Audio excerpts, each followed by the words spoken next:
Okay, we're looking at the Marvo Scorpion G813. It's a 7200 DPI gaming mouse. It's programmable, it's got 7 buttons, and it's also got an optical sensor, and it's full RGB, or at least it says RGB.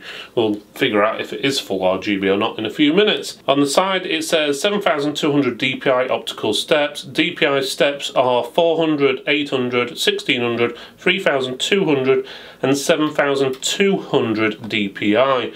It's got an ergo design. It's driver programmable, and it's got 10 million switch rating. That means you can click on the switches 10 million times and in theory it should still work.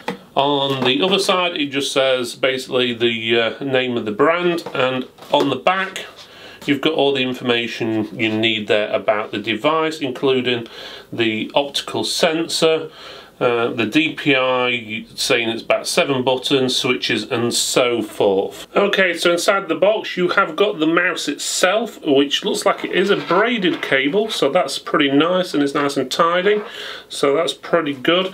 And you've got a manual there, which I'm guessing is similar to the other Marvo products I looked at. Yeah, you've got to download the software and it tells you basically how to use it and so forth. Okay, this product retails for £15, so what are we actually going to get for 15 quid? Well, first of all, as we said, we've got the braided cable, which is nice. It states on the box the braided cable is 1.5 meters long. It is actually 2 meters long, or at least this one is. So that's pretty good. If you look at the mouse, you can see the logo lit up there. You've got your DPI switch and a wheel, which also works as a button. Obviously, you've got your left and right button, and on the side you've got another 3 buttons there. And these buttons are programmable. If you look at the bottom of the mouse, you've got basically 2 slide plates there which allow it to glide across your mouse mats and desks, and then you've got your optical sensor as well. Colouring wise, it is RGB, but you do have to change the colours in the software. So if you want it on a specific colour, you will have to install the software for you to be able to do that. The design's pretty good. It's sort of like a wave effect across the sides, which is pretty good, which does actually help with gripping. So that's actually a good size mouse. The weight of this mouse is 89 grams, so that's again not a bad weight at all. Some mice you can get lighter and heavier. Personally, my preference is around about 100, 110, but that's me. Some people like lighter the better, some prefer heavy, but this one works out at 89 grams. The room DPI is roughly 44 decibels. When clicking the buttons on the mouse, our decibel levels go up to roughly around about 49 decibels, which is pretty good. Those go a little bit higher though when you press the DPI button, but obviously you're not going to be pressing that too often, so that's not too bad. The side buttons as well do make a slight different click to the left and right button.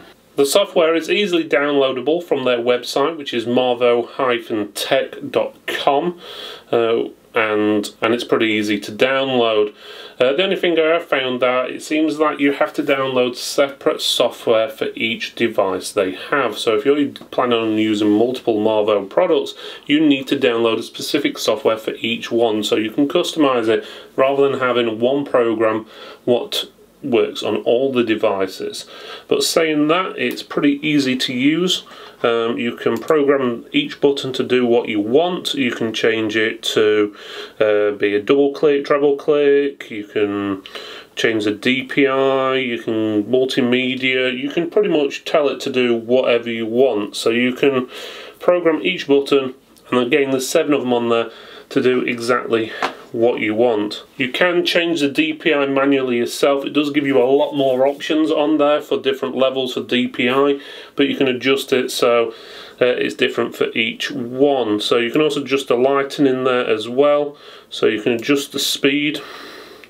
You can adjust what you want it to do, so you can have it on a steady red, you can set it up for neon, as well as a few different things, and you can even turn the LED off. Also, the sensor seems very good, so when you're doing drawing or you're gaming and you're moving your mouse around a lot, as you can see there, there's no breaks in the line, which if there's generally a break in the line, that means the sensor is actually losing connection, which could obviously cause lots of problems if you're gaming and moving your mouse around a lot. Overall, I've had a pretty good experience with this mouse. It feels good, it's got a nice texture to it on the sides. Don't get me wrong, it is plastic, it's not rubberized or anything like that, but you have got those extra buttons on there you can fully customize, which again, this mouse is worth £15, or should I say the suggested retail price is £15. So obviously if you look online you may find it slightly different prices, but all that, you get yourself a fully RGB programmable mouse which has got 7 buttons and 7200 DPI, and in all honesty I'm not sure where else you would get better for that price.